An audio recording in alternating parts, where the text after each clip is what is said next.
দেখুন, মন্দিরটা যদি 100 বছরের উপরে হয় তো বটগাছটাও তাই হবে। বটগাছের ঝুড়িগুলো দেখুন আস্তে আস্তে একটা আকৃতি নিচ্ছে।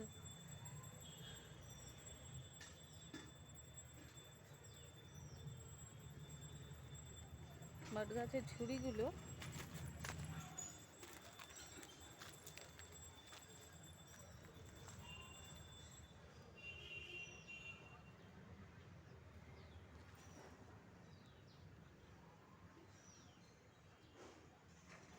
বটগাছ যত পুরনো হবে ততই এর ঝুড়িগুলো এক একটা আকৃতি নেয়, এবং এই বটগাছটা ধরে নিতে হবে 100 বছরের পুরনো বটগাছ।